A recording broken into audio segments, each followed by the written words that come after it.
Écoutez, on va commencer. On va d'abord faire en sorte de vous accueillir, vous souhaiter la bienvenue à ce troisième atelier de la vente au numéro, dans un monde qui change encore. Et cet atelier que nous avons voulu aujourd'hui est même encore un petit peu tôt pour avoir le résultat des dernières discussions en cours, puisqu'on a encore des points importants qui ne seront résolus, à mon avis, qu'à la fin de ce mois, voire le mois prochain. Donc, Émilie, Jennifer, Cédric et Patrick et moi-même sommes heureux de vous accueillir en visio à ce troisième rendez-vous qui est consacré à un thème récurrent maintenant dans les communications des gens qui s'occupent de vente au numéro, sont l'assortiment, le plafonnement et le droit de première présentation. On va essayer de vous aider à vous préparer aux changements qui sont en cours.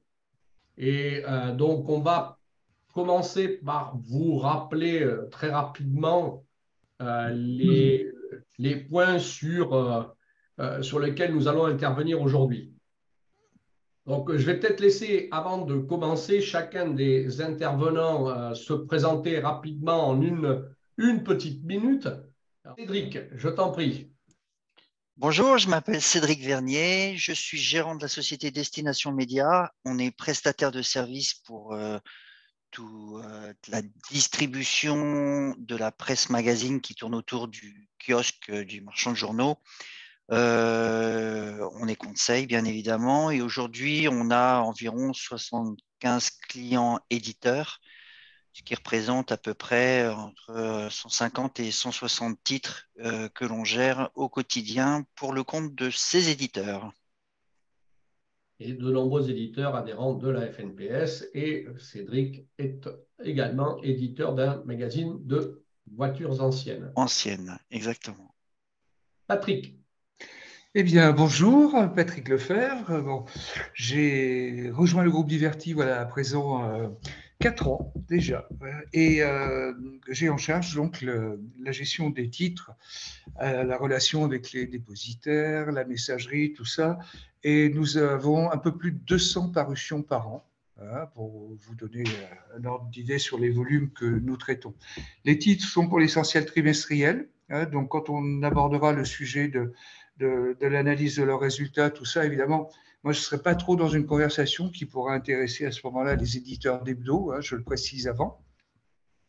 Mais c'est un sujet, donc j'ai connu, pour la petite histoire, aussi bien les outils SP3 hein, qu'aujourd'hui Iris, hein, ce qui vous permettra, si vous en avez des questions, de me les poser assez librement, quoi, voilà, sur ces deux aspects. Les questions seront bien entendu toutes posées à la fin de l'intervention afin de gagner du temps et de pouvoir peut-être avoir déjà des réponses pour certaines d'entre elles au travers des slides que nous allons vous proposer et au travers des interventions qui sont les nôtres. Donc, nous avons aussi Jennifer, je ne sais pas si le problème de micro est réglé dans la salle de la FNPS. Normalement, vous devez nous entendre. Ça y est, c'est bon. Mm. Ça y est, donc, je vais vous laisser vous présenter, mesdames. Alors, bonjour à tous, je suis Jennifer Henry Lemoine, responsable communication événementielle à la FNPS et en charge du syndicat de la presse magazine et spécialisée. Donc, vous êtes pour la plupart issus et donc à votre disposition sur les questions à la fois de communication, de mise en relation. Et moi, donc Jennifer, je t'en prie. Oui, et je suis Émilie, donc je suis permanente à la FNPS, comme disait Jean-Marie. Donc, je suis aussi membre de la commission vente et diffusion et je m'occupe aussi de toute la partie publication imprimée à la FNPS et de toutes les questions juridiques qui sont affiliées à vos publications papier et notamment aussi le montage des dossiers de subvention pour la commission paritaire. Quant à moi, je suis Jean-Marie Archereau, je suis le responsable des relations institutionnelles chez Burda, ancien président d'IPA et président du SPMS, président de la commission vente et diffusion. Je représente la FNPS à la commission paritaire et dans différentes instances professionnelles. Voilà. Je propose que nous démarrions. On va reprendre l'ordre du jour.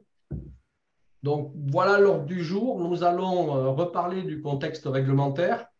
On va revenir sur un point clé du futur de la vente au numéro, qui est comment obtenir ou renouveler son numéro de CPPAP, qui aujourd'hui est le critère qui vous permet de faire partie de l'assortiment, avec d'autres critères, mais qui est le critère clé. Nous irons ensuite vous montrer comment il est important d'analyser ces chiffres de vente au numéro pour affiner ces réglages. Quelle est la stratégie à mettre en place pour conquérir un maximum de points de vente? Quels sont les impacts sur les périodicités longues et les hors-séries? Quels outils sont proposés par les sociétés de messagerie? Et puis enfin, on va vous rappeler juste quels sont les points importants qui vous permettront d'anticiper le futur. Je propose, comme on a décidé d'avoir un format relativement court d'1 h 30, de démarrer tout de suite avec le premier point qui est un rappel du contexte réglementaire. Donc, sur l'assortiment, au jour d'aujourd'hui, l'assortiment est en phase de déploiement, de test et de déploiement. Le dépôt de Versailles vient de démarrer la phase de déploiement. Celui de Quimper l'avait précédé et aujourd'hui, nous avons environ 90 points de vente assortis à ce jour. 90 qui ont fait l'objet de tests ou qui sont des points de vente qui ont été assortis de façon manuelle afin d'éviter la fermeture ou une réduction trop importante du rayon presse. Ça, c'est une chose très importante lorsqu'on vous communique des chiffres et lorsqu'en particulier, on vous communique des impacts de l'assortiment, en oubliant de vous rappeler qu'il y a le drugstore Publicis des Champs-Élysées qui voulait supprimer complètement son linéaire, ou 2 supermarchés sur Bordeaux qui représentent à eux 3 une grande partie des références qui ont été supprimées. Le plafonnement, l'ARCEP a rendu. Donc, la fin de l'assortiment, la fin du déploiement de l'assortiment est prévue pour le mois de septembre cette année. Ce qui ne veut pas dire que tous les points de vente seront assortis, puisque normalement, une revue d'offres par point de vente nécessite une intervention qui prend entre 5 et 7 heures par point de vente. Il faut savoir qu'aujourd'hui, les dépositaires ont des délégations qui représentent 70% des ventes montant fort, c'est-à-dire du chiffre d'affaires brut du réseau. Puisqu'un diffuseur peut confier une délégation à son dépositaire. Le rôle du dépositaire est donc primordial. Le plafonnement. À l'occasion du congrès de Culture Presse, l'ARCEP a fait un retour sur l'accord interprofessionnel que nous avions signé en nous demandant quelques modifications. Nous devons faire un retour à l'ARCEP d'ici le mois de mai sur les points qui ont été évoqués. Nous allons démarrer sur le couple 350. Le couple 350, c'est-à-dire soit un maximum de 3 exemplaires ou de 50% d'invendus. Le droit de première présentation, celui-ci est toujours en négociation. Les négociations sont aujourd'hui compliquées entre les organisations représentatives des diffuseurs de presse et les SADP, ainsi que les éditeurs. Donc, au jour d'aujourd'hui, les 2 scénarios qui sont importants pour vous, sachant que on ne vous écrira rien puisqu'il n'y a pas de choses actées à ce jour. La première partie, c'est les titres avec une demande de CPPAP. Et là encore, ce critère est très important. Donc, lorsque vous lancez une nouveauté, on vous recommande fortement de déposer un dossier de demande de commission paritaire. Ce sésame vous permettra de pouvoir envisager de rester plus longtemps dans le linéaire pour le test de ce titre. L'idée du droit de première présentation, c'est de pouvoir physiquement mettre des exemplaires dans le réseau de vente pour que le diffuseur puisse juger lui-même sur la qualité du produit et dire j'en veux pas, j'en ai trop, j'en ai pas assez. Sachant que chacun des diffuseurs aura un droit qui lui a été confié par la loi de choisir de recevoir ou pas les nouveautés.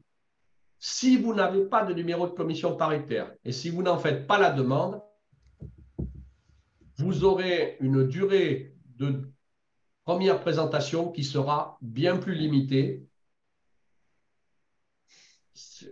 Et si vous souhaitez rester dans le point de vente, il faudra recueillir l'accord de ce dit point de vente. Je reviendrai à la fin peut-être sur les questions d'une façon plus détaillée pour que vous puissiez, en tout cas, le sésame pour l'assortiment et le droit de première présentation, c'est véritablement le numéro de commission paritaire. Je vous rappelle que la loi prévoit 3 catégories de titres. Une première catégorie de titres qui sont les titres IPG qui rentrent librement dans les points de vente sans limitation de quantité ou de points de vente.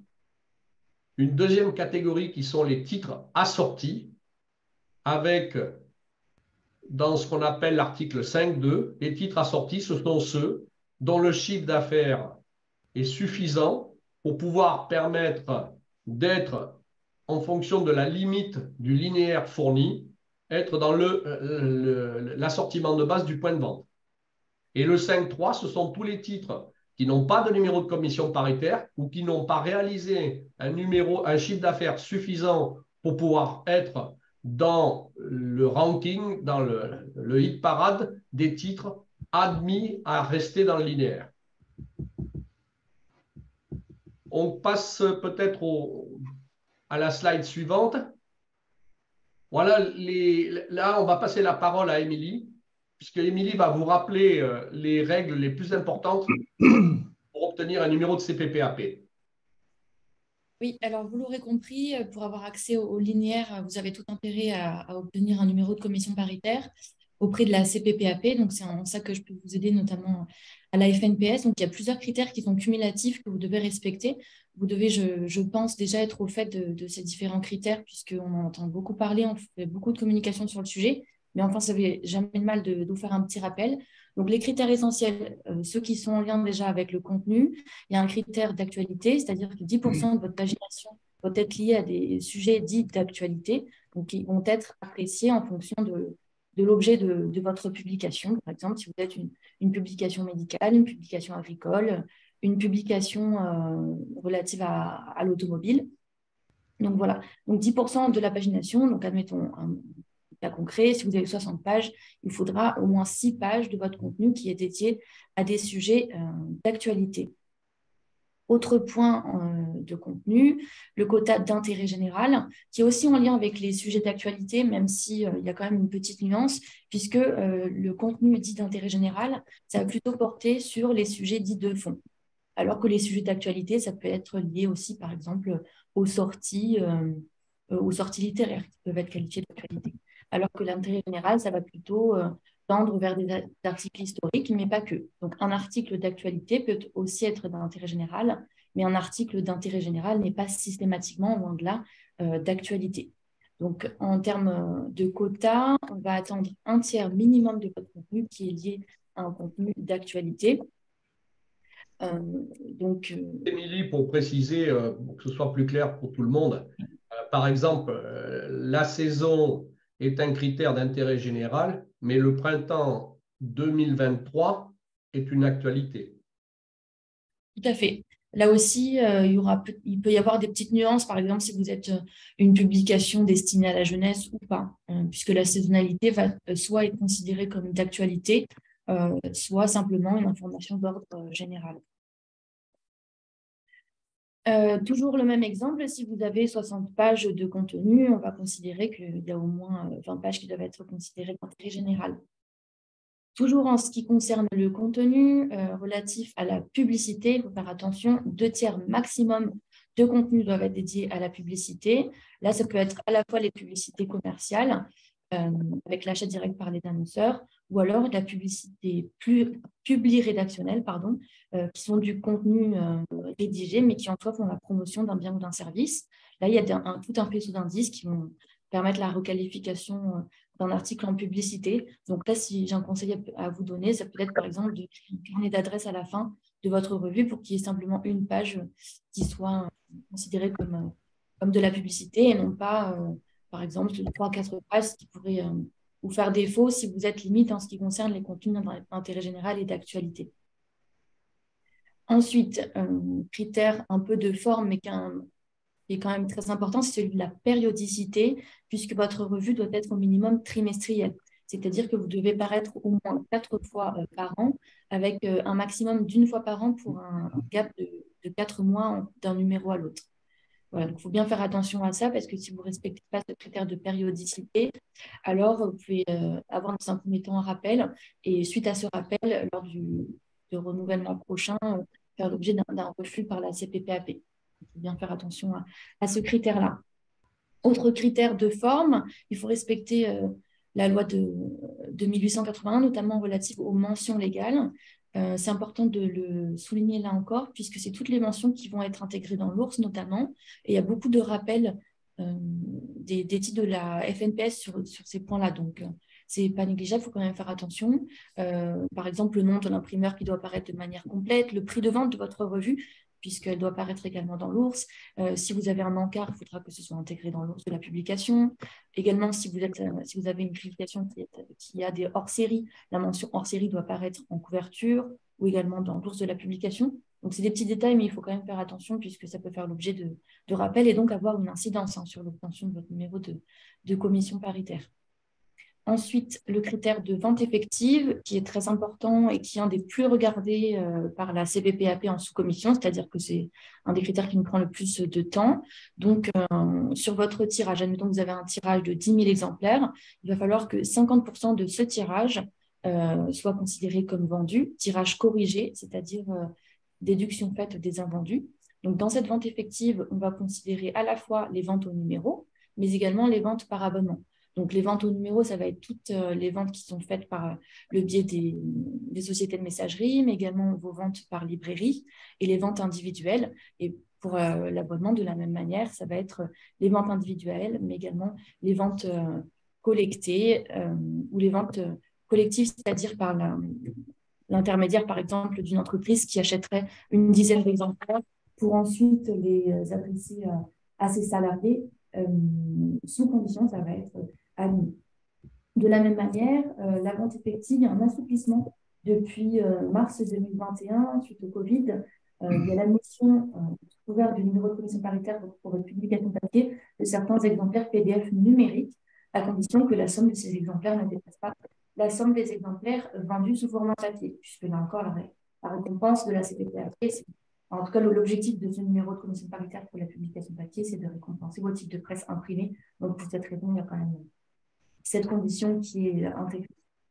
Enfin, mais pas des moindres, le nouveau critère qui est posé par la réforme française qui impose en fait aux publications de presse depuis le 24 juin dernier de recourir à l'emploi de journalistes, plusieurs journalistes professionnels au sens du Code du travail, au sein de vos comités de rédaction. De petites exceptions pour les publications associatives qui ne sont pas concernées et les revues du régime dérogatoire, puisque qui est consacré au D18 du Code des postes et des communications électroniques. Concrètement, sur votre CERFA, il y a des éléments qui sont intégrés en plus, donc demande peut-être un peu plus de travail, de recherche, en cas de collecte d'informations de votre part, mais sachez que vous avez tout intérêt à employer des journalistes, même s'il y a certains éditeurs de la FNPS, on l'a vu, ce n'est pas forcément le cas, puisqu'il peut y avoir des contributeurs réguliers, mais qui ne sont pas forcément journalistes. Mais sachez que si, à date, bien que les lignes directrices ne sont pas encore rédigées de manière définitive, si vous n'avez pas de journaliste professionnel, vous êtes admis pour une durée d'1 an maximum. Alors qu'en règle générale, si tout se passe bien, que vous respectez l'ensemble des critères, vous êtes admis pour une période de 5 ans, renouvelable. Voilà. À tenir compte également que les hors-séries, les suppléments ou toutes les pages spéciales, c'est-à-dire tous les contenus qui gravitent autour de votre publication principale, qui fait l'objet d'un numéro de commission paritaire, sont également concernés par l'ensemble de ces critères, puisque que ce soit les hors-séries ou les suppléments, ils doivent respecter en fait les différents critères que j'ai mentionnés ci-dessus. La petite nuance, par exemple, ça va être que le supplément n'est pas vendu, alors que le hors-série, il doit être systématiquement il doit avoir un prix de vente, en fait, et le hors-série peut être vendu à l'unité dans les points de vente, par exemple, ce qui n'est pas forcément le cas de supplément. Il peut être vendu directement avec la publication que vous achetez, mais en tout cas, si vous l'adressez par la poste, là, ça vous intéresse peut-être un peu moins, mais dans ce cas-là, le supplément doit être adressé simplement aux personnes qui ont souscrit un abonnement, alors que le hors-série peut être souscrit de manière beaucoup plus large à toute personne qui désire acheter ce hors-série. Voilà, j'espère ne pas avoir été trop long. Je pourrais encore durer. Je vais juste ajouter Émilie, je fais déjà ajouter 2 points. La vente effective, effectivement, les invendus sont neutralisés à condition qu'ils soient détruits. Et attention sur les hors-séries monothématiques sont limitées en nombre de parutions suivant la périodicité du titre mère. Voilà, c'est ça. Si vous avez une périodicité, si vous êtes trimestriel, vous avez le droit à un numéro hors-série monothématique. Et si vous êtes une périodicité plus rapprochée, vous avez le droit à 2 hors-séries monothématiques maximum par an. En dehors de ça, vous avez le droit de faire autant de hors-séries qu'il vous plaît, à condition qu'ils ne soient pas monothématiques. Voilà. Peut-être un autre point rapidement, c'est les contenus qui peuvent être exclus par la CPPAP, c'est-à-dire un contenu qui soit hors série ou revue principale, mais qui serait qualifié de guide ou de catalogue. Donc là, il faut bien faire attention aussi, parce que si c'est un panorama de nouveautés, mais avec un ensemble de liens hypertextes qui renvoient à un ensemble d'articles, par exemple à des sorties de véhicules, du matériel agricole, dans ce cas-là, attention à ces qualificatifs. La mention, c'est un faisceau d'indices, mais pas seulement. Si dans les faits, il n'y a pas une mention guide, pas de mention catalogue, mais que le contenu est assimilable à un tel contenu, vous pourrez être retoqué par la CPPAP, soit un rappel, soit un refus. Donc là, faire bien attention, ça arrive fréquemment. La Poste peut le faire également. Donc, un guide des tracteurs ou un guide des voitures sans véritablement de compte d'apport éditorial sera constitué comme un catalogue. On passe. Merci, Émilie. En tout cas, n'hésitez pas si vous avez des questions sur ces sujets-là, je suis toujours à votre disposition. Donc, vous pouvez m'adresser un mail ou vous pouvez échanger après la réunion.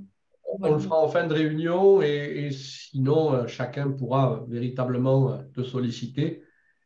Je crois que nous allons maintenant passer la parole à Patrick. Je suis là pour ça. OK. Bien, je l'avais précisé en tout début de réunion, mes réflexions ne concernent pas les périodicités hebdomadaires auxquelles je ne suis pas accoutumé. Donc voilà, je précise quand même pour ceux d'entre vous qui m'écoutent et qui ont des titres dans cette catégorie. Voilà. Donc, on se retrouve pour ceux qui pratiquent cet exercice dans un univers tableur que vous connaissez bien, ou que vos équipes connaissent bien. Et qui s'appelle, comme c'est inscrit, SP3 quand on est France Messagerie ou Irispos.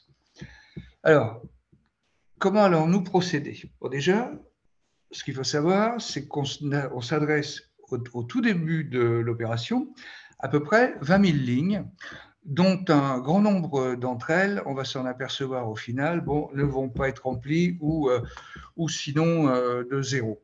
Donc, ce qu'il faut voir, ce qu'il faut prendre en considération dans un premier temps, enfin ça c'est mon approche, je cherche d'abord à savoir où il ne faut pas aller.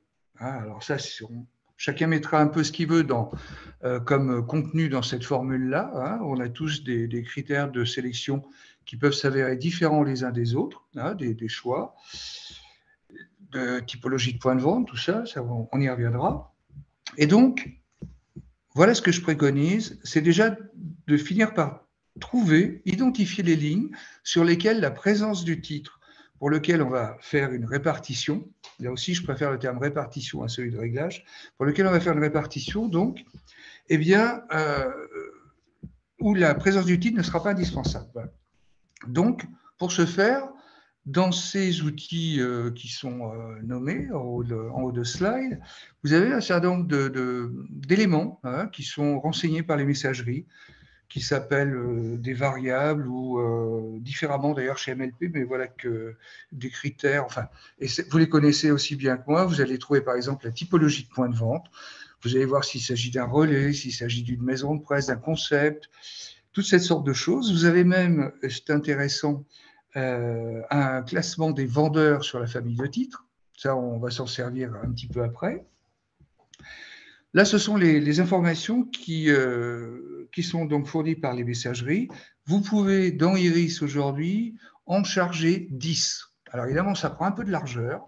Il faut regarder comment on configure son écran, mais bon, ça paraît indispensable parce que ça va permettre des arbitrages en cours de traitement, selon l'endroit dans lequel on se trouve. On peut même envisager tout à fait de travailler de répartition par typologie de point de vente, et on segmente à chaque fois, et on finit donc par avoir une idée plus précise de ce que l'on souhaite, sachant encore une fois qu'on n'est pas dans une science exacte quand on fait une répartition.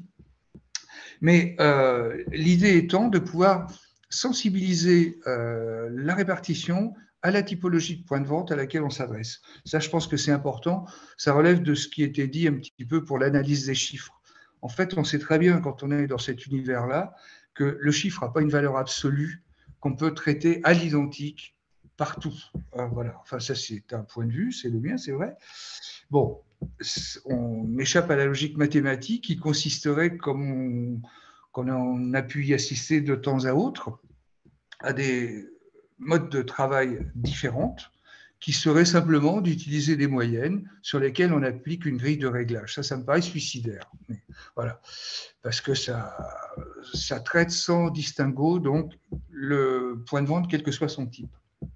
Donc, vous apercevrez aussi au fur et à mesure qu'on avance dans le développement de l'assortiment que les restrictions d'installation sont sans cesse plus nombreuses.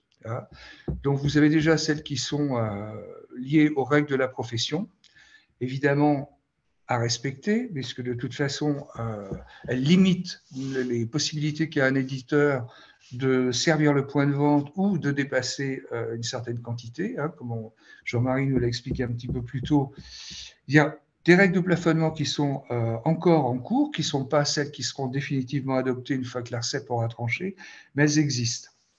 Donc déjà, tout ceci vous ampute votre cible initiale de plusieurs milliers de points de vente au final. Les PVC, les PVQ sur lesquels vous ne pouvez pas pénétrer, certains relais qui ont fait l'objet d'assortiments à la carte et quelques rayons intégrés également. Donc, vous finissez par réduire cette assiette.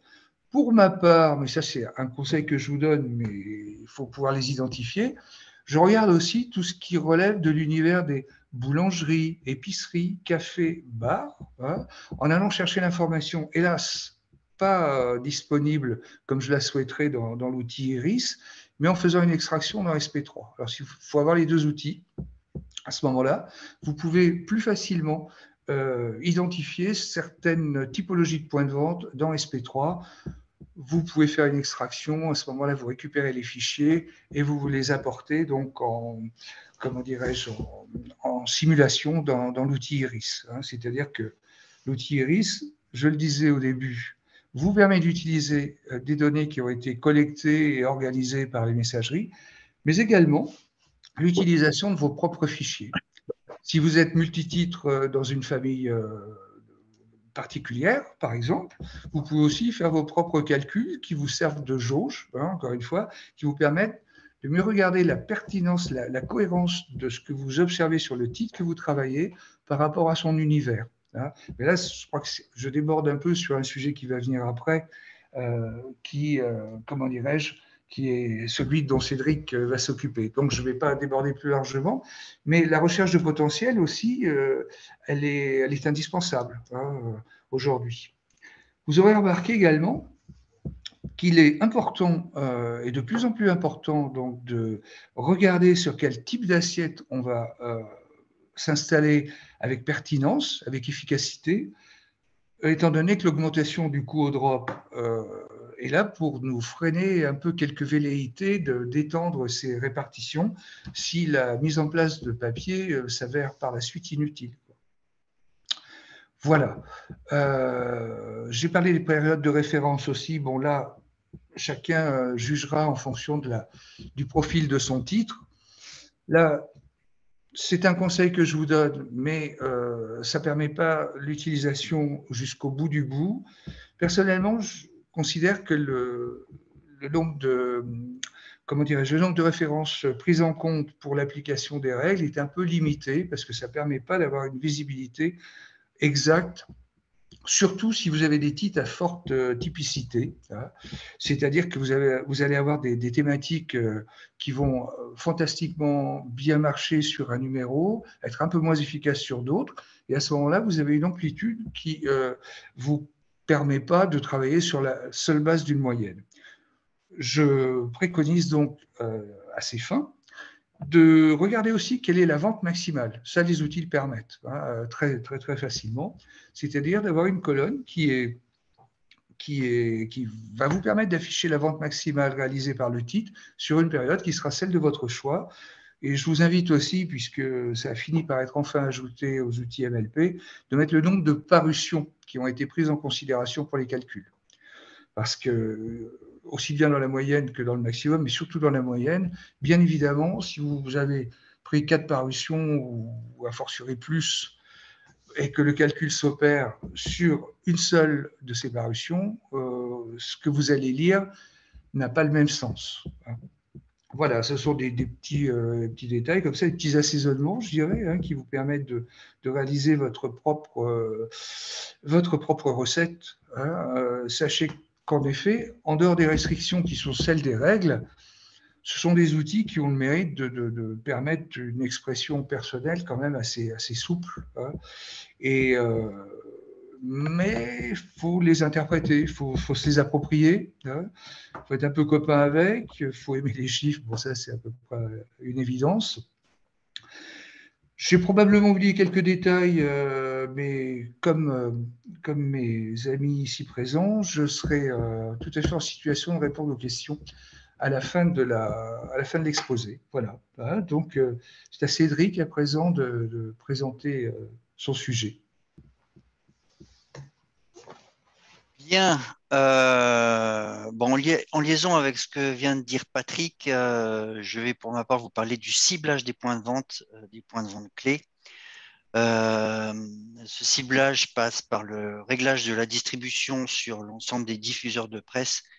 Il n'y a pas de martingale aujourd'hui pour avoir un réglage qui soit commun à l'ensemble des titres. Chaque titre est spécifique, ne serait-ce qu'au regard de sa périodicité, de son prix de vente, de sa famille.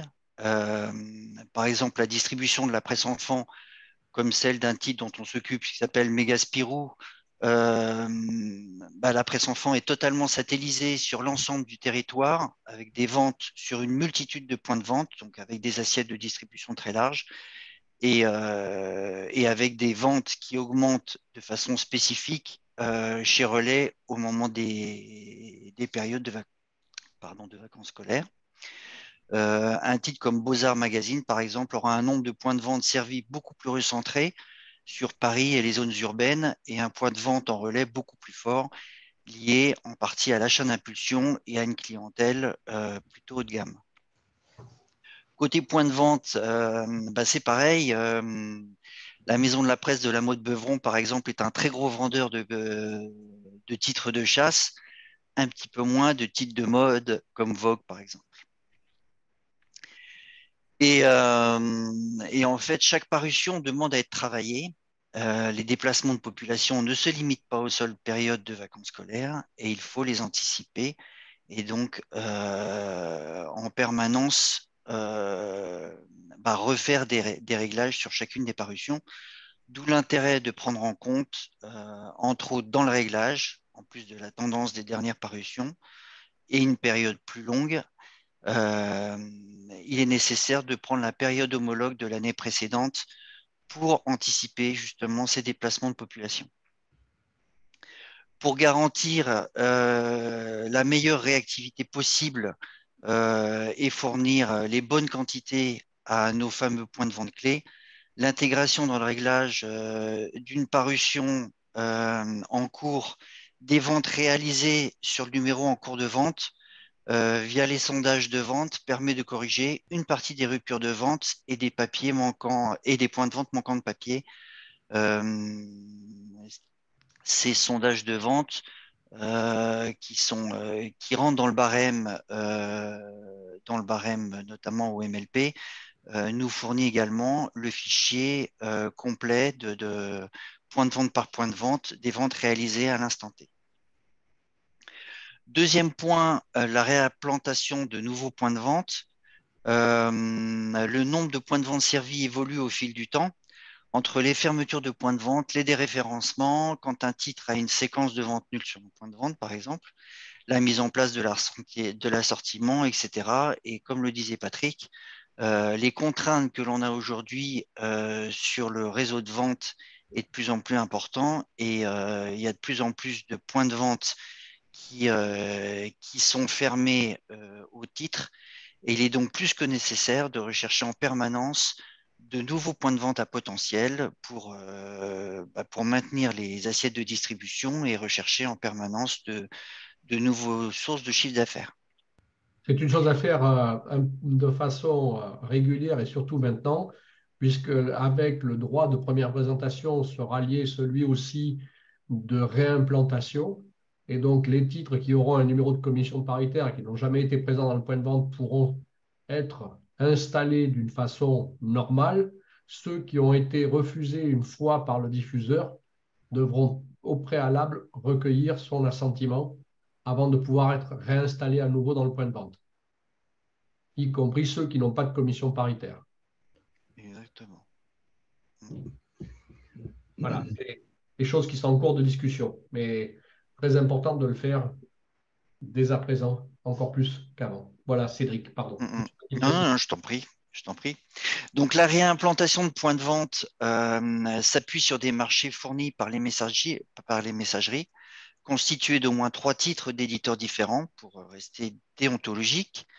Souvent, le marché reprend des titres d'une même famille, mais il peut être utile d'en sortir de ces familles en allant choisir des titres qui ont un lectorat proche ou qu'on estime avoir un lectorat proche.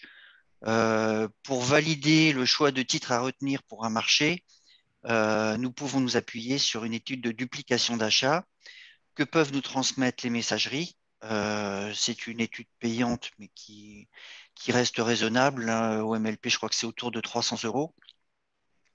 Et après analyse, cette étude permet de lister la liste des titres presse avec lesquels votre titre est acheté et permet ainsi de repérer des titres auxquels nous n'aurions pas forcément pensé.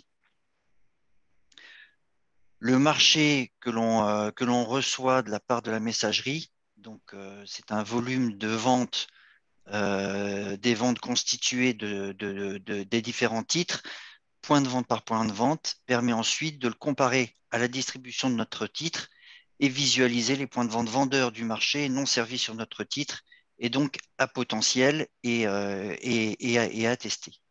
Il reste donc à les intégrer à notre réglage et ensuite de voir comment le point de vente réagit sur la fourniture qu'on lui aura envoyée. Enfin, dernier point de cette partie, les opérations de promotion. Vous avez 2 grandes principales catégories. Vous avez l'affichage et les mises en avant à l'intérieur des magasins. Donc, lorsque la parution s'y prête, en général sur un sujet porteur avec des ventes attendues qui sont supérieures à la moyenne, il peut être pertinent de mener une campagne de promotion en soutien et qui doit jouer le rôle d'accélérateur de vente en augmentant la visibilité de cette parution. Les réseaux de promotion proposés à la vente couvrent des zones ou des secteurs assez variés et il faut sélectionner des réseaux qui collent le plus à la distribution des titres. Ils se choisissent en fonction du poids de vente, des ventes couverts, mais aussi du nombre de points de vente communs au titre et au réseau pressenti. Il faut savoir que les réseaux de promotion sont commercialisés, que ce soit chez Relais, NAP, qui gère les réseaux Maison de la Presse et MacPresse, ou les sociétés d'affichage comme Insert ou Mediakiosque, sont tous formatés et vendus tels quels. Nous ne pouvons pas choisir uniquement les points de vente qui nous intéressent à l'intérieur d'un même réseau. Donc, dans ces réseaux de promo, Il y a donc des points de vente qui sont très pertinents pour notre titre et d'autres qui le sont moins.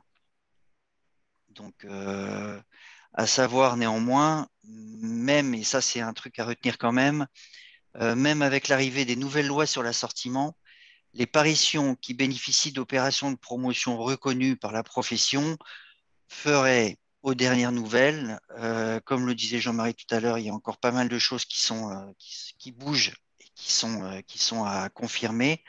Mais ces opérations de promotion feraient l'objet d'un assortiment et d'un déplafonnement des quantités sur les points de vente en promo.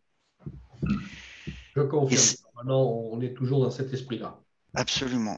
Et cela permet donc de conforter des points de vente cibles et d'en tester d'autres. Voilà pour ma partie. Passer au point suivant, et c'est moi qui vais maintenant reprendre le fil de nos échanges. L'importance de l'assortiment, comme je vous l'ai expliqué, on crée un classement des ventes réalisées dans le point de vente, réalisées chez le marchand de journaux ou la grande surface, peu importe, mais en tout cas, c'est un classement individualisé. Comment se fait ce classement?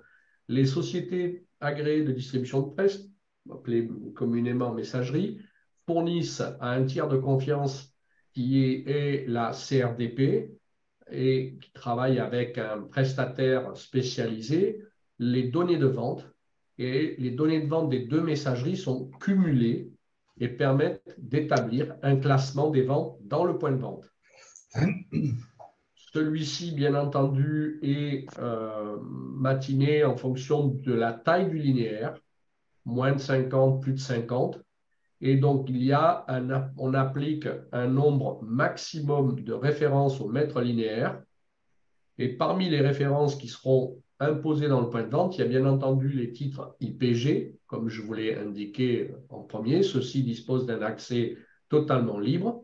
Ensuite, il y a 100 titres qui font partie d'un référencement national, ce qui ne veut pas dire qu'ils seront implantés dans chaque point de vente, mais ceci veut dire qu'ils ont la capacité de pouvoir être implantés dans le point de vente, s'ils le souhaitent. Ensuite, on définit ce classement et donc il vous faut avoir des parutions suffisamment régulières avec un chiffre d'affaires suffisamment significatif pour pouvoir espérer faire partie de la liste retenue et qui sera donc imposée aux diffuseurs avec bien entendu un numéro de commission paritaire.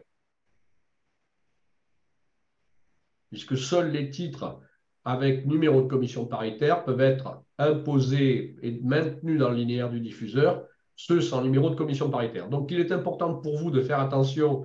Alors, chose très importante, le chiffre d'affaires, il est calculé à la codification. À la codification, je répète, et non au titre. Ceci veut dire pour vous qu'on ne cumule pas les ventes d'un titre mère et d'un hors-série. La codification du titre mère a son propre ranking et la codification du hors-série a son propre ranking. Donc, si vous faites paraître peu de hors-série et que vous avez une vente faible, il y a un risque que votre titre mère puisse être présent dans le point de vente, mais pas les hors-série. Ceci vous amène à devoir analyser vos ventes par codification et procéder à des arbitrages. Alors, la période de référence, elle est de 14 mois sur lesquels on prend les 12 derniers mois. C'est un peu compliqué, puisqu'en fait, on va essayer de prendre les parutions complètes. Donc, il faut une période de 12 mois et qui va se calculer sur 14 mois, le temps que les parutions soient bien rentrées en totalité dans les statistiques d'invendus. Vous avez ensuite à procéder à vos arbitrages. Il se peut que si vous faites par exemple un hors-série annuel, vous essayez d'intégrer la thématique dans un numéro spécial de votre titre régulier. Les périodicités trimestrielles, si le chiffre d'affaires n'est pas suffisant, il faut se poser la question de savoir si elles continueront à pouvoir être présentes dans les points de vente ou s'il faut soit renforcer la périodicité ou renforcer l'attractivité du trimestriel pour atteindre le chiffre d'affaires nécessaire au maintien. Ce chiffre d'affaires nécessaire au maintien, vous ne le connaissez pas et il est difficile de le calculer par soi-même. Cédric, tu voulais ajouter quelque chose, non? Non, non, pas du tout. Non. Donc, ce qui est très important pour vous aujourd'hui, c'est de bien regarder vos ventes par codification. Et si vous avez un nombre de codifications important, se poser les bonnes questions sur est-ce que je continue à maintenir mon offre titre? Je vais vous donner mon exemple personnel. Sur certains de mes titres, je n'avais que 2 hors-série dans l'année. Je les ai intégrés en modifiant ma codification trimestrielle pour en faire un bimestriel et en répartissant les sujets abordés dans mes 2 hors-série sur mes 6 parutions de l'année. Voilà un exemple concret qui me permet d'avoir une présence continue dans le point de vente avec un chiffre d'affaires suffisant pour me permettre d'espérer rester présent dans le ranking du point de vente. On y reviendra s'il y a des questions sur cette partie-là. Notez-les. Vous pouvez, on a oublié d'activer quelque chose qui est aussi très intéressant. On a un petit chat. On aurait pu me laisser quelques questions déjà s'exprimer sur le chat pour pouvoir mettre quelques petites notes qui seront intéressantes et à la fin donner cette possibilité de s'exprimer. Donc, je vous invite à vraiment faire cette revue de détail de votre gamme de produits pour ceux qui ont beaucoup de titres. Pour ceux qui ont un seul titre, l'exercice sera bien plus simple. Mais pour ceux qui ont un panel riche et varié, et Patrick le sait, et Cédric également, il est important de préparer les choses et d'y réfléchir dès maintenant. La chose importante pour vous, l'assortiment est calculé par codification et non par titre. Pareil, si on n'est pas dans ce cas-là dans notre fédération, mais prenez des titres qui ont une version grand format et petit format avec 2 codifications différenciées. Là aussi, c'est une chose importante.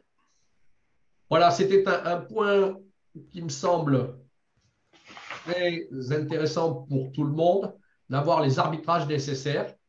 On va passer, pour se donner du temps un peu plus sur la partie questions-réponses, on va passer sur la partie dialogue avec le réseau. Et là, normalement, nous avons Cédric qui revient.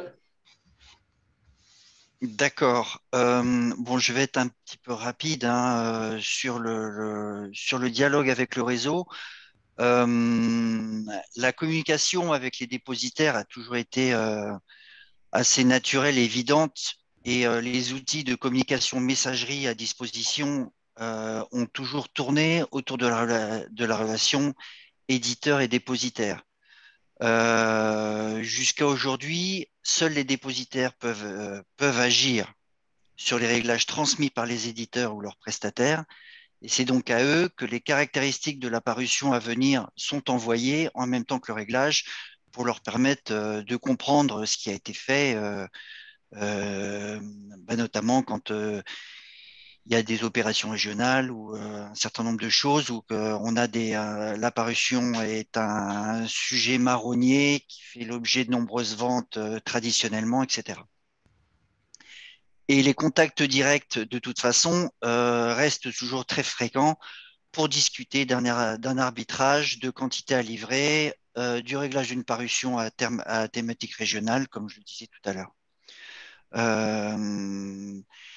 Les dépositaires sont également destinataires des newsletters sur les informations des sorties de titres distribués par les messageries. Donc, apparaître pour les MLP et titres info pour France Messagerie. Il y a également la newsletter de Culture Presse, la quotidienne, qui met en avant les sorties sur le lendemain ou le jour suivant. Et puis aussi Direct Éditeur qui annonce des sorties de titres.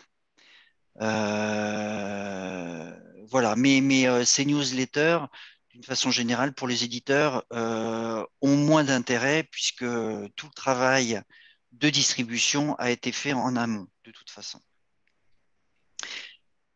Avec l'arrivée de Presse Connect, donc le portail interprofessionnel commun aux acteurs de la filière est actuellement en cours de développement. Cet outil doit répondre aux nouvelles lois sur l'assortiment, avec plus de latitude pour les diffuseurs, à maîtriser les quantités envoyées et l'assortiment dans leur linéaire pour certaines catégories de presse. Il restera un outil de communication privilégié de toute façon entre l'éditeur et le dépositaire, qui pourra bénéficier de la délégation de diffuseurs pour la gestion de leur assortiment. Pour ceux qui en feront la demande, et ce que disait Jean-Marie tout à l'heure, c'est que, a priori, ces délégations risquent d'être assez nombreuses. Et donc, les dépositaires vont rester encore un contact privilégié pour les éditeurs de presse et les prestataires qui travailleront pour eux. Les dépositaires ont un rôle clé dans l'assortiment et je vous invite à avoir une communication spécifique auprès des dépositaires. La chance, c'est qu'ils ne sont pas nombreux. Absolument, absolument. Presse Connect, pour votre information, Presse Connect est en cours de déploiement et le lot 3 n'arrivera qu'en fin d'année. Et c'est le lot 3 qui verra apparaître véritablement la majorité des fonctionnalités.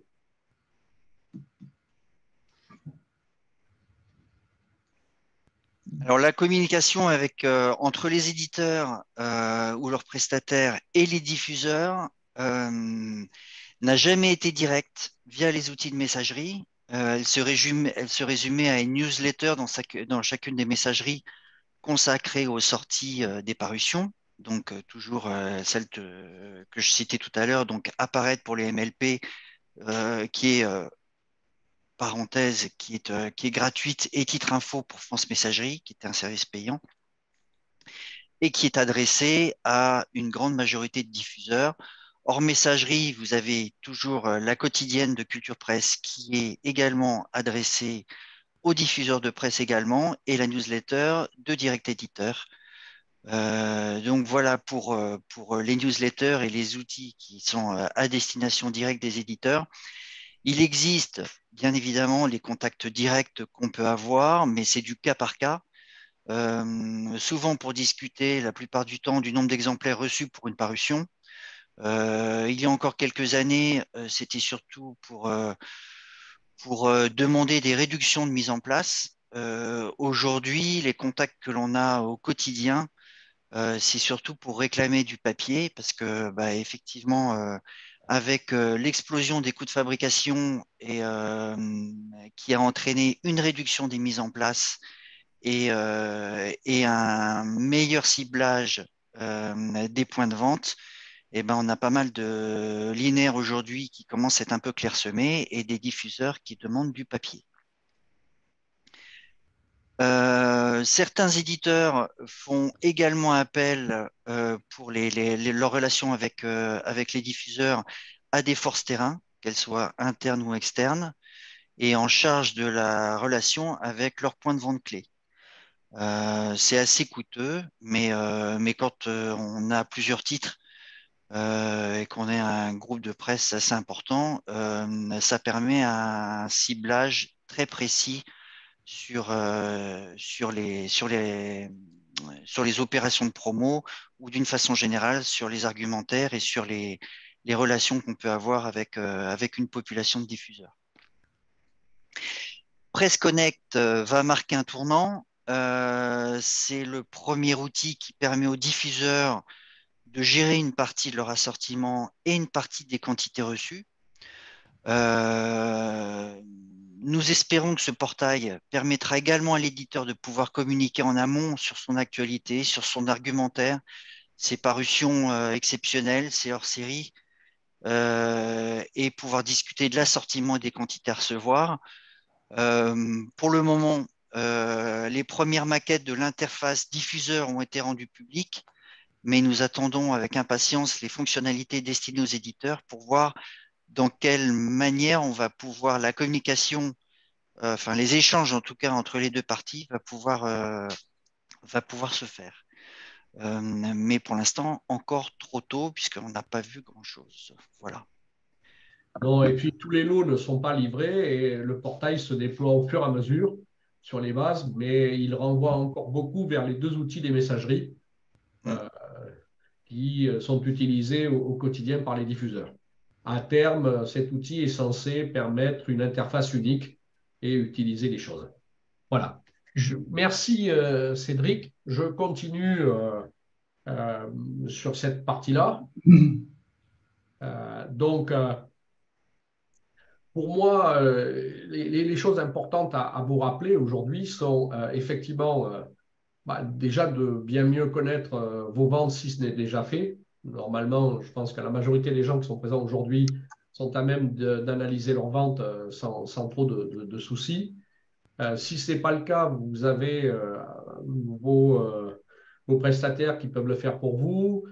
Vous avez aussi, vous pouvez demander de l'aide auprès de vos SADP qui vous guideront plus ou moins bien, suivant la qualité de leurs équipes. Mais il est absolument important pour vous d'analyser aujourd'hui où se trouvent vos points forts et vos points faibles. Analyse des ventes, l'assiette de distribution, parce qu'effectivement, l'un des segments qui sera le plus impacté, à mon avis, par les mesures d'assortiment et de plafonnement, c'est la grande distribution. La grande distribution est aujourd'hui un secteur primordial pour tous les titres, et y compris pour la presse à centre d'intérêt qui est la nôtre, puisque c'est l'un des lieux où nous rencontrons les jeunes consommateurs. Elle se pose énormément de questions aujourd'hui quant à la rentabilité de son modèle, et donc elle saura profiter de l'assortiment et du plafonnement pour éventuellement amener à des mesures drastiques. Donc, il est important de connaître aujourd'hui ce que font vos ventes pour pouvoir être en mesure de communiquer avec les points de vente qui sont les points de vente clés pour vous. L'assiette de distribution, les ventes moyennes, les segments réseau, je ne vais pas reprendre ce que Cédric vous a présenté ou ce que Patrick vous a présenté, les ventes à 0 à 100%. Le réglage est très important parce qu'il vous permet de connaître d'une façon en temps réel la vue du réseau, avec aussi des choses que l'on ne voit pas toujours, des points de vente qui ne sont pas accessibles parce qu'ils ont également des difficultés de paiement, il ne faut pas l'oublier, ça arrive, et ça arrive plus souvent qu'on ne le croit. Le suivi des ventes grâce au panel, l'évolution de l'assiette de distribution, en tenant compte, bien entendu, de problèmes tels que le coût au drop, mais aussi les opportunités de points de vente, d'ouverture de points de vente. On travaille au sein d'un groupe inter-organisation professionnelle à essayer de proposer des mesures pour pouvoir dynamiser notre réseau. 5 ateliers ont été créés entre la FNPS, le SEPM et la PIG, et on vous communiquera lors d'une prochaine intervention les résultats de ces travaux, puisque la mise en pratique est prévue pour le 1er juin. Et puis, le dernier point important, c'est la leçon de l'assortiment. L'assortiment est une loi qui a été passée suite au constat des abus de 3 ou 4 éditeurs. Le législateur a souhaité réguler un marché suite aux abus de 3 ou 4 éditeurs et qui, sur la base d'un constat réalisé en 2017, a mis en place une loi en 2019 qui s'appliquera en 2023-2024. Le marché a beaucoup changé, comme Cédric vous l'a indiqué. Aujourd'hui, on est plus dans des demandes d'installation. Donc, la communication vers les diffuseurs, vers l'ensemble des diffuseurs et surtout les dépositaires, et également les dépositaires, est très important. Il est aussi important de communiquer avec vos SADP sur les points forts de vos parutions, parce qu'ils vont bien être obligés de nourrir leurs outils d'information, qui sont des informations qui permettront à un diffuseur de choisir ou pas. L'autre point qu'on n'a pas abordé ou peu lors de notre intervention, c'est le point d'avoir un réassort.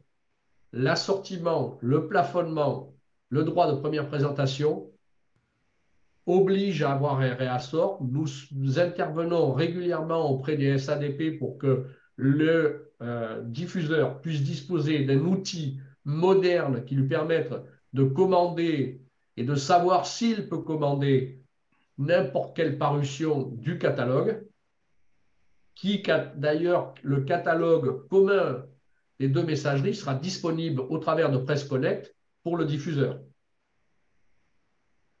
Ce qui n'est pas nouveau puisqu'il existe déjà un outil qui recensait le catalogue global des deux sociétés, Direct Éditeur. Donc la communication avec les SADP, les dépositaires, les diffuseurs, fait partie des éléments très importants pour vous pour aller vers le futur et pour essayer de reprendre la main sur un dialogue commercial, puisque c'est le but de cette loi, c'est redonner un dialogue commercial, redonner le pouvoir de choix aux diffuseurs. Le problème, c'est qu'on a beaucoup de diffuseurs qui n'ont pas été formés, qui ne connaissent même pas leur choix produit, sont aujourd'hui des simples distributeurs et ne sont pas toujours en mesure de connaître ces particularités. Voilà un petit peu le point avant qu'on aborde les questions. Est-ce que les autres intervenants, vous souhaitez qu'on ait encore quelques petites choses? Ok. Je pense qu'on va ouvrir les questions maintenant pour que vous puissiez tous nous poser des questions sur lesquelles on va essayer de répondre au mieux. Qui peut commencer?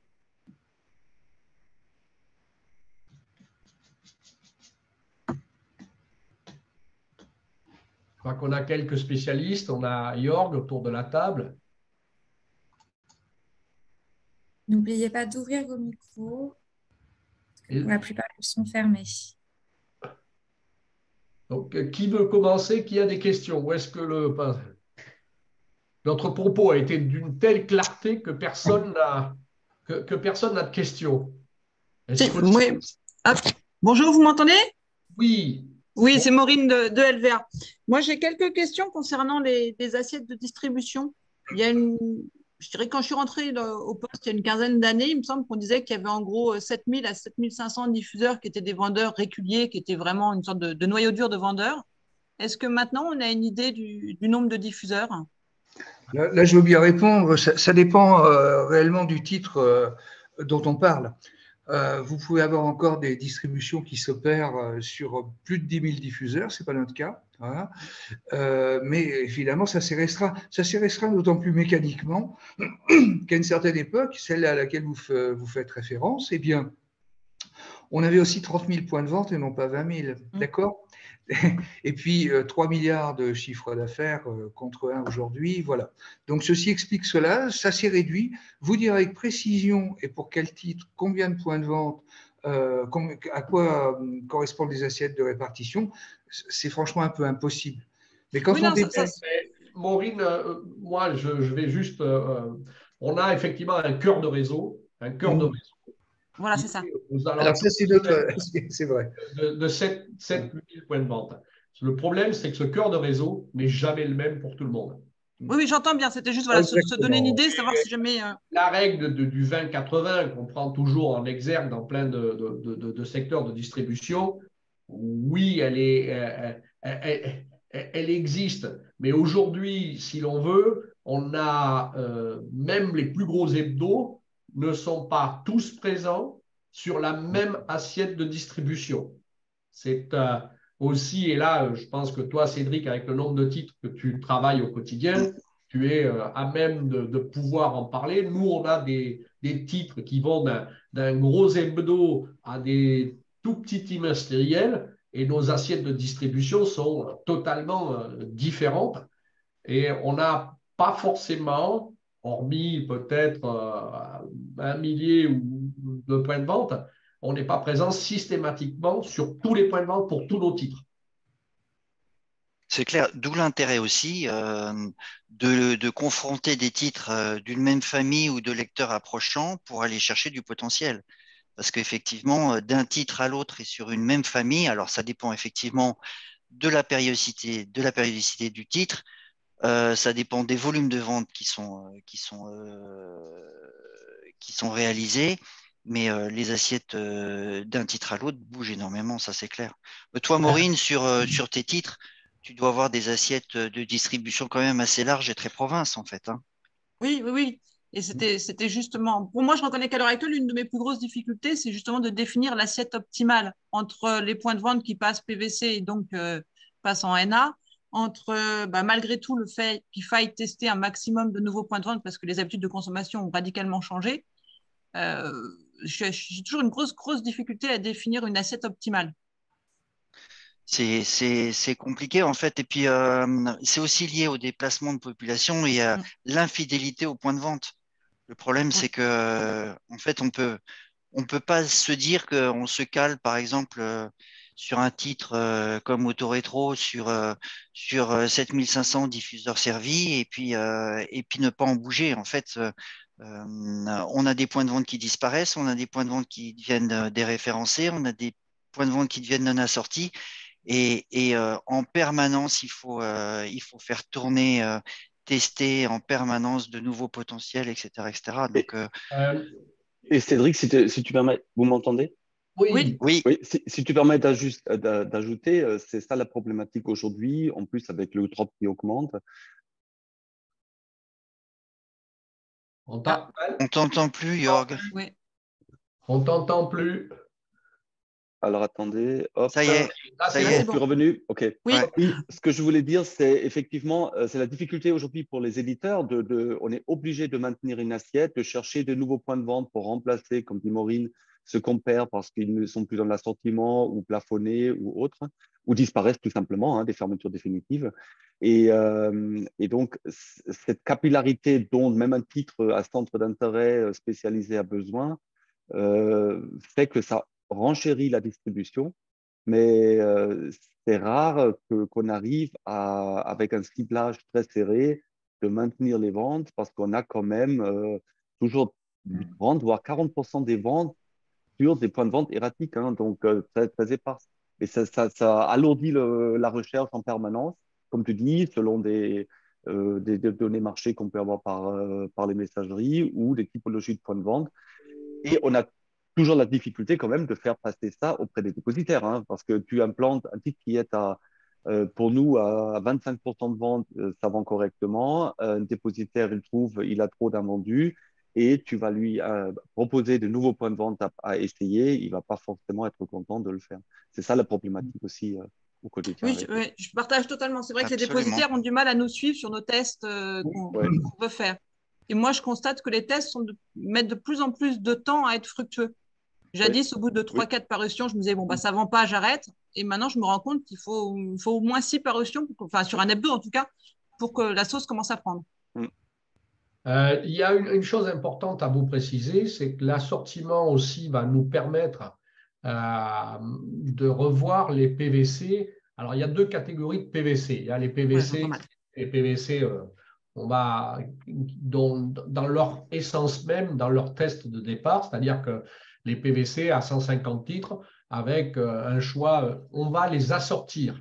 Et pour ceux qui ont du linéaire encore présent, l'occasion pour chaque dépositaire qui a un PVC qui a encore un linéaire physiquement présent dans le point de vente, de réouvrir l'assortiment en garantissant au diffuseur qu'il n'aura pas un nombre de parutions supérieur à la capacité de son linéaire.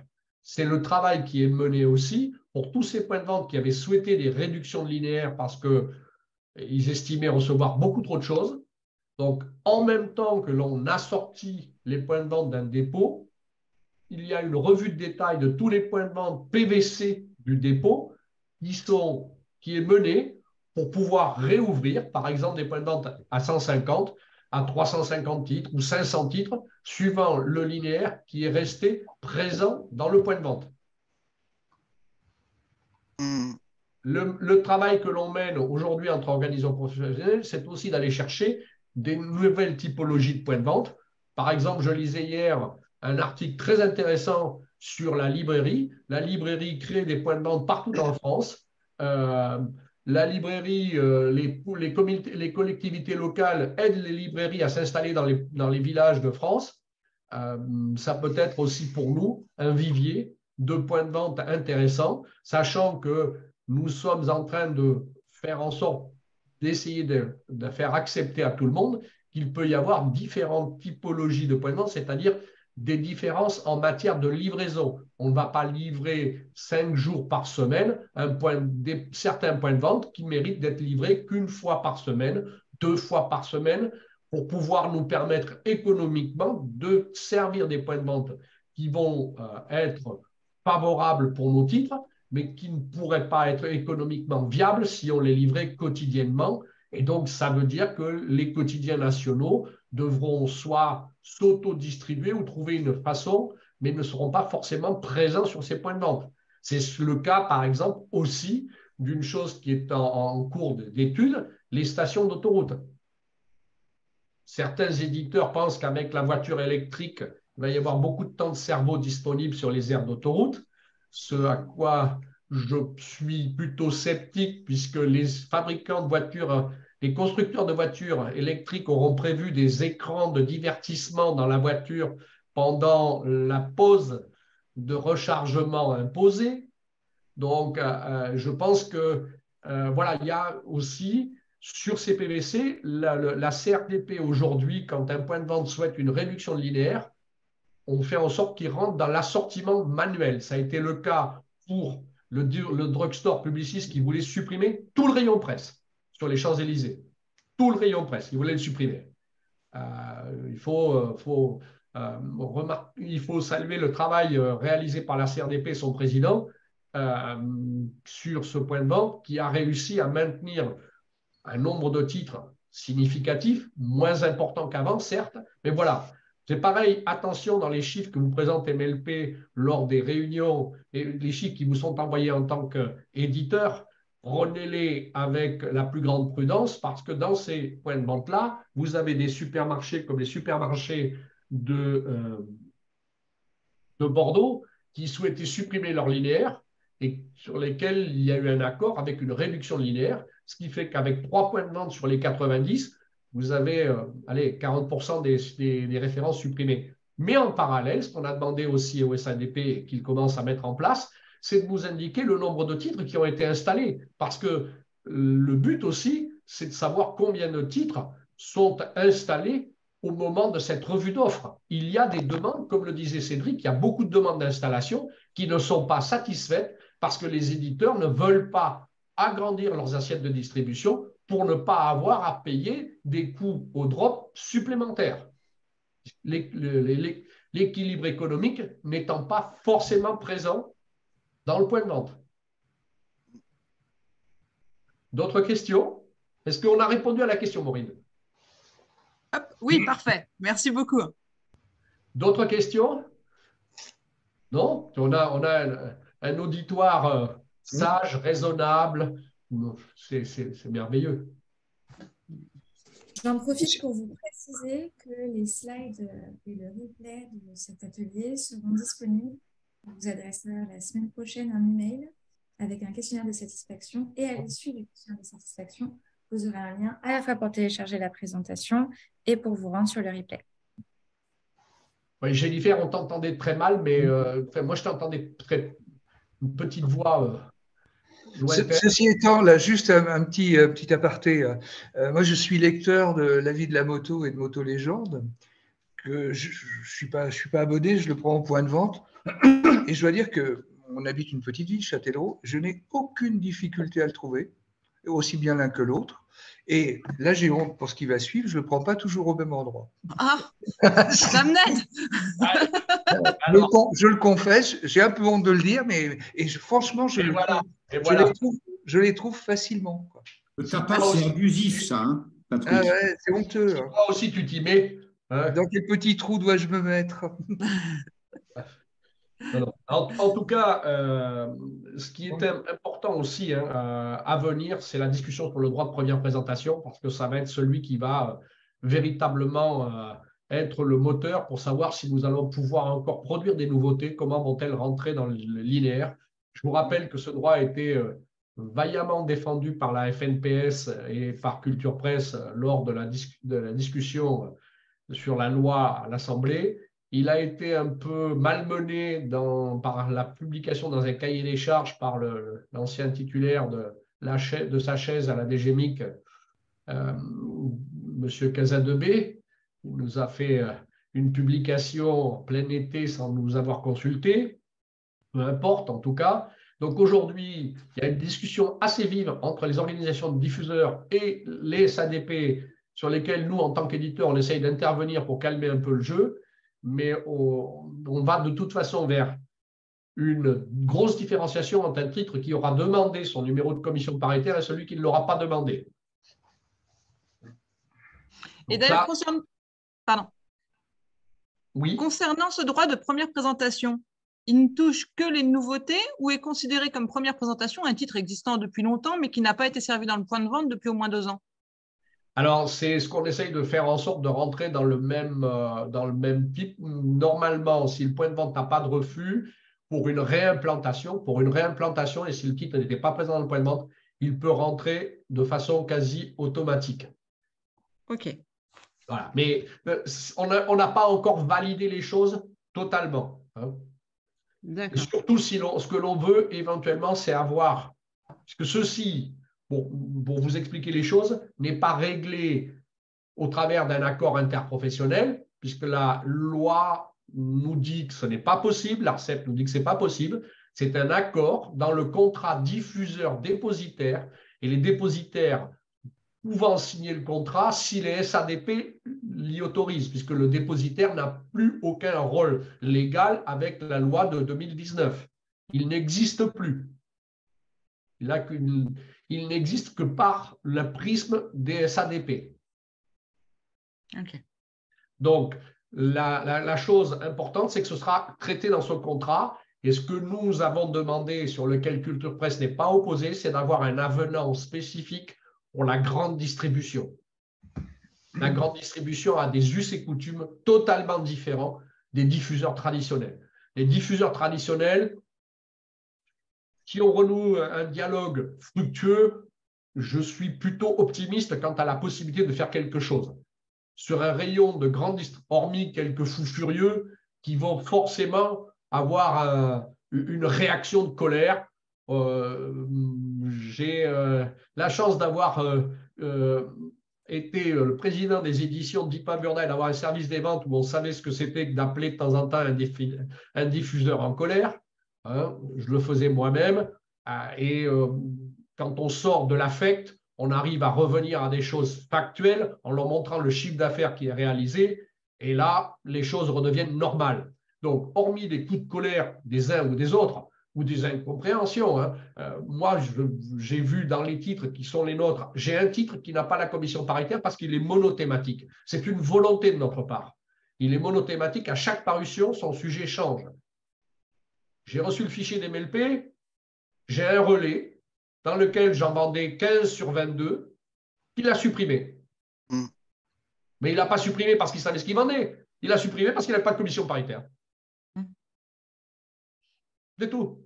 Donc, sur ces facteurs qui ne sont pas des facteurs factuels, où il y a, enfin, ce ne sont pas des faits établis, bah, on aura forcément des choses importantes à voir. Donc, le droit de première présentation va être très important pour nous parce que c'est notre… On a négocié que le papier arrive physiquement dans le point de vente. Alors, attention, le droit de première présentation va quand même donner un droit au diffuseur de dire au bout d'un délai qui n'est pas encore totalement validé, on parle de 15 jours, le fait de dire « moi, j'en veux pas », ou « moi, je trouve que j'en ai eu trop, vous m'en avez mis 10, j'en veux que 2, donc j'en retourne ». Mais on ne va pas faire en sorte d'ouvrir un droit à rappel général. On va leur donner une procédure en passant par un droit aux oubliés qui sera plus complexe que ce qu'il doit être normalement et qui doit permettre ainsi de ne pas avoir de vagues ouvertes qui permettent à tout le monde de faire. Sachant qu'un diffuseur peut aussi toujours faire le choix de ne pas recevoir les nouveautés. Il peut bloquer les nouveautés. Et c'est pour ça qu'il est important d'avoir du réassort, parce que quelqu'un qui voit qu'il y a un titre qui fonctionne très bien, nous on a lancé Silence ça pousse. Silence ça pousse, au début j'ai quelqu'un qui n'accepte pas les nouveautés, il voit qu'il marche partout, il pourra se dire tiens j'en veux absolument, je vais commander du réassort et je vais faire l'installation.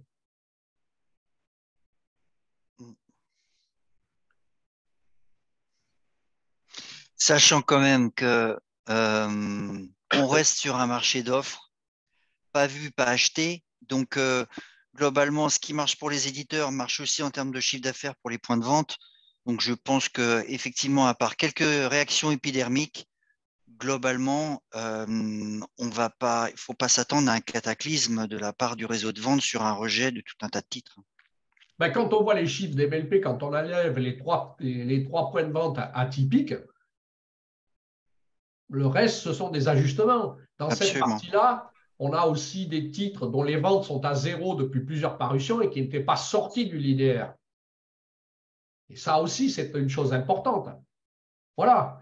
L'attente des diffuseurs, c'est de ne plus se voir confrontés à des vagues Truskolaski, Lafon, Mio et compagnie. Hein? Voilà. Des gens qui ont comme principale masse salariale des photocopieurs couleur. C'est tout. Je vous parle d'une façon franche et ouverte. Non, mais tu as raison, Jean-Marie, mais c'est vrai, ce qui est frustrant de voir que ces titres-là, on peut critiquer, on n'est pas là pour faire de la censure, mais ce qui est frustrant parfois, qu'ils arrivent à vendre et ils n'arrivent certainement pas à fidéliser, mais il y a quand même un volume de vente et c'est quand même inquiétant. Ceci dit, c'est important aujourd'hui, effectivement, de défendre la qualité. Et je vois ça avec mes clients aussi. Hein, donc, du moment que tu fais la qualité, tu arrives à fidéliser et à fidéliser aussi la vente dans le point de vente, malgré les difficultés qu'on a évoquées. On est tout à fait d'accord, c'est la fidélité et le fait d'avoir un produit déceptif enlève les clients du point de vente. Truskolaski l'a bien compris, il a sorti deux beaux quinzeaux télévision qui fonctionnent très très bien. Donc, voilà, il a trouvé sa place dans le linéaire avec deux quinzeaux de télévision qui fonctionnent très, très bien. Aucune autre question? Si tout le monde est heureux, que veut-on de plus?